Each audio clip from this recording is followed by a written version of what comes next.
Bai, entzuta da? Bai? Bai?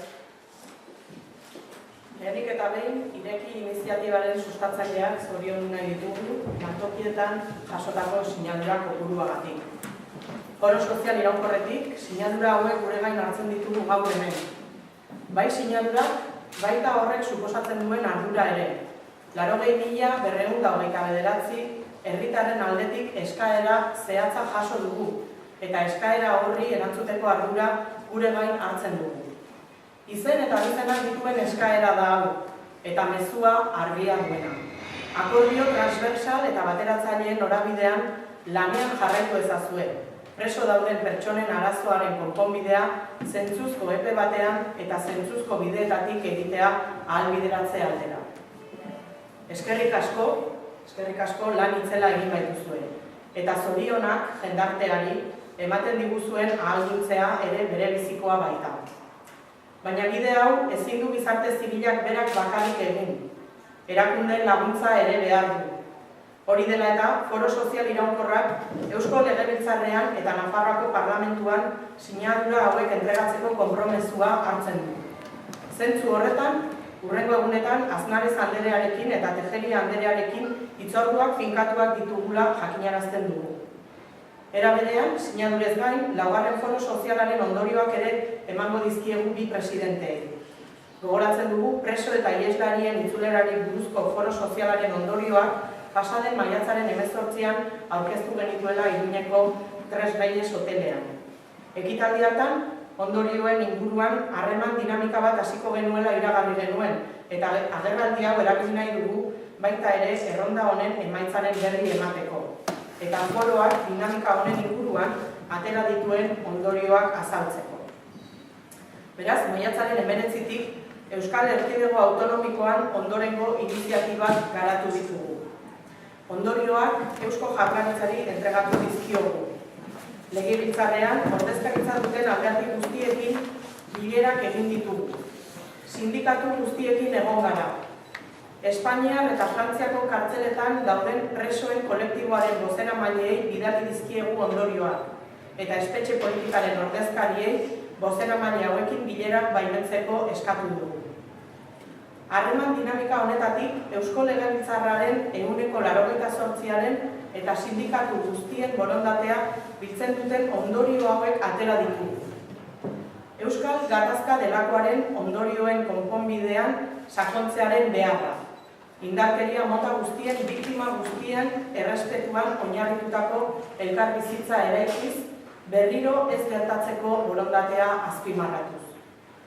Pasaden apirilaren 8ko armagabetzea eta bere inguruan eraikitako gehiengo instituzionalak, politikoak, sindikalak eta sozialak egoera politiko berri bat sortu dute, eta eragile guztiek uste dute egoera berria aprobetxatu beharra dagoela.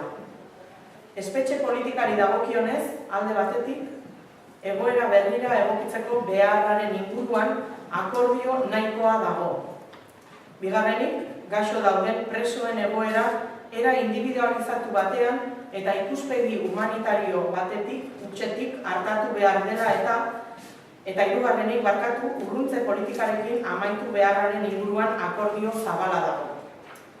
Denok datoz bat, bake normalizazio eta Euskal Herritarren arteko errekontziliazio prozesuaren baitan, motivazio politikoagatik preso dauden pertsonen implikazioa garrantzitsua dela. Nola? Era individualizatuan, indarkeriari uko egitearen bidean sakonduz, bide baketsu eta demokratikoekin zalantzarik gabeko konpromesuan oinarrituz, eta dagokionak egindako minaren aitorpen zehatza eginez, erreparatzeko borondatearen adierazle gisa. Hauek horrela, Foro Sozial Iraunkorrak uste du alderdi politiko gehienen eta sindikatuen arteko elkarrizketa bateratzaile eta transversala hasteko baldintzak badaudela egon. Alderdiek eta sindikatuek beren aldetik elkarrizketa prozesua nola gauzatzen duten erabaki beharko dute, baina helburua presoen auziari konponbidea emango dion ibilbide horria definitzea izan beharko litzateke. Zentzuzko konponbide bat, eta epe errealista batean aurrera eramateko moduko ibilbide horreira, alegia.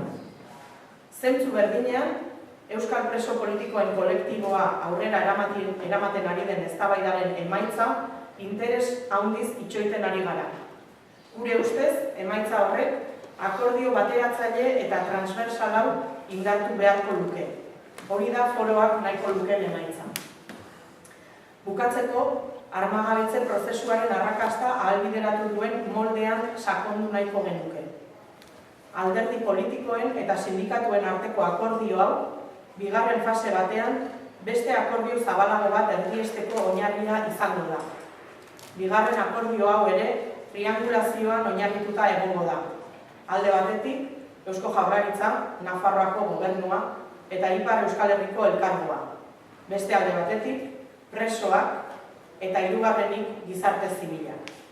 Molde edo eredu hau baliagarria izan da orain arte, eta foro sozial iraunkorrak uste du presoen auzia konpontzeko ere baliogarria izango dela.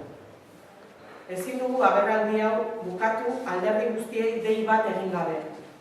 Bakegintza eta elkarbizitza eremuan hitza desarmatu behar da.